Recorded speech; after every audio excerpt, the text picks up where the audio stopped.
The first thing I would like to discuss is that the web is wonderful. Yeah, boring. Of course the web is wonderful. But maybe because we use it on a daily basis, we tend to forget it's wonderful, you know?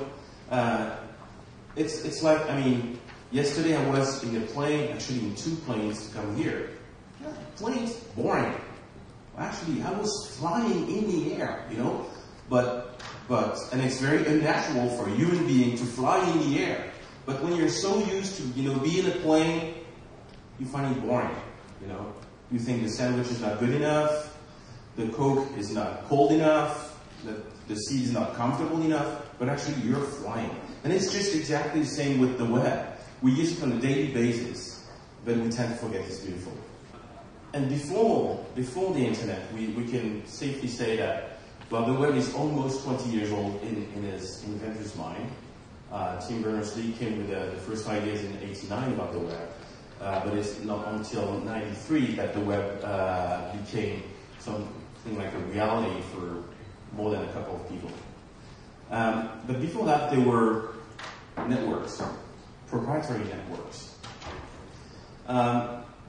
They were promising. I have to say that I was really excited by the initial proprietary networks because I thought they were cool, but they had one major limit, is that if you wanted to go somewhere, you had to make sure that the people you wanted to talk to, whether it's sending email or visiting a place, you had to make sure they had subscribed to this network. And among such networks, there were CompuServe, there were AOL, there were Microsoft Network. They were all interesting networks, but they were not communicating with each other initially. So if I wanted to send you an email, I had to make sure you were also on the same network as I was. And if I wanted to visit a website to buy something, say for example, photo finishing or photo printing, in most cases, the owner of the network had one partnership with one big photo finishing company. So maybe I wanted to use a Fuji service, but I was on AOL, and AOL had a single partnership with Kodak. And if I prefer Fuji, that was not possible to upload photos on Fuji from AOL because AOL has a monopoly with Kodak.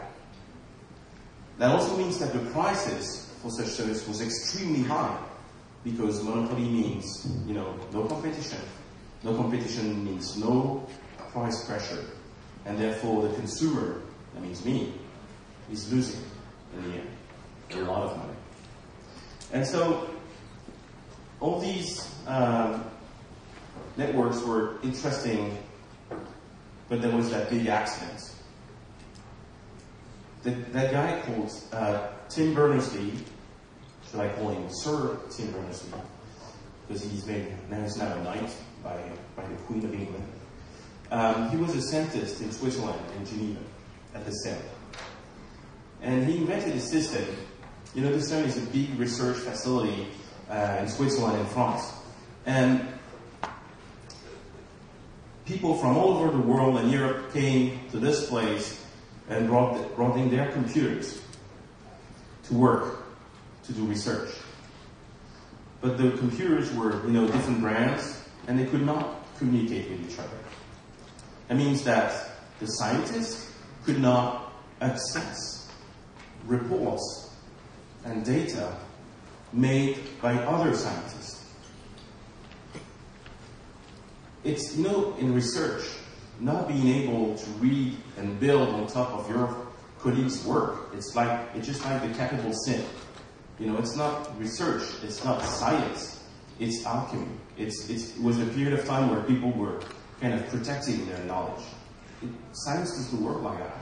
Science works by sharing. And so Tim Berners-Lee at the time had imagined a system where everyone could publish information and read information. And no matter what kind of machine you had, it was not important.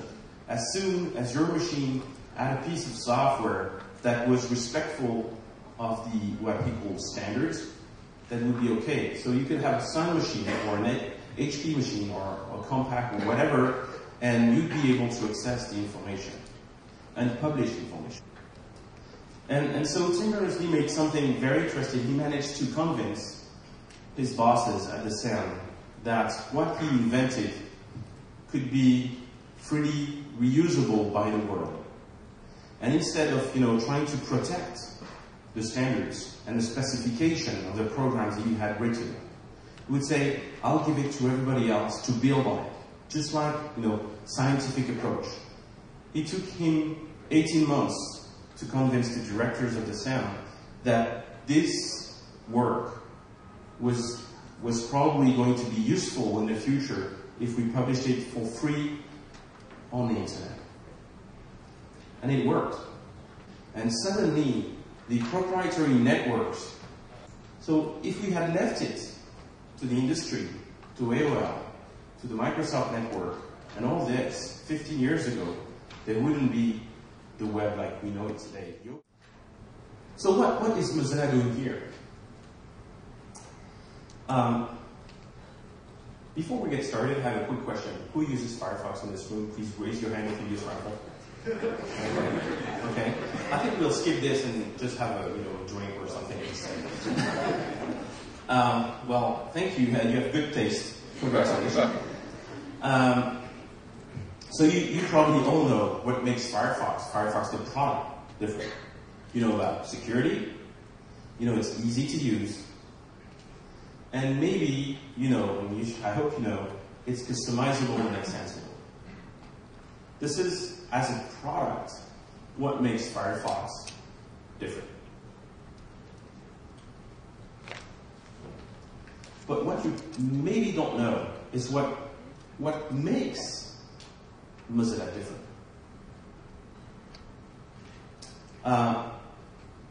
First, it's a product which is fully open source. It is developed by a worldwide community. And this community is managed by a non-profit foundation.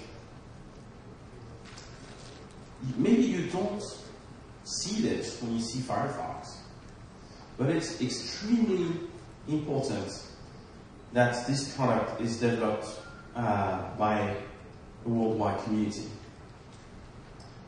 We don't have shareholders, We don't have people that are waiting for us to give 10% a year of return on investment.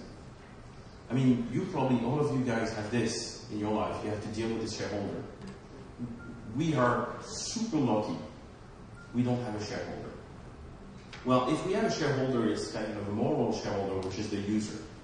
And why does the browser matter? It's because the browser is the interface. It's the piece of software that sits between you or I, as a user, and the internet.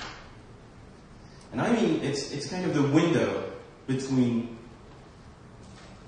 us and the internet. And if the window is broken, if the wind goes through the window, or if it's dirty, or if it's dangerous, the whole internet becomes dangerous. If the browser is not secure, if it's slow, if it's buggy, if it's dangerous to use, the whole internet becomes scary. And instead of being useful, the price for using the internet is declining. And it sucks. Because we've seen that the internet and the web are so amazing, so full of promises, that we do need an excellent browser.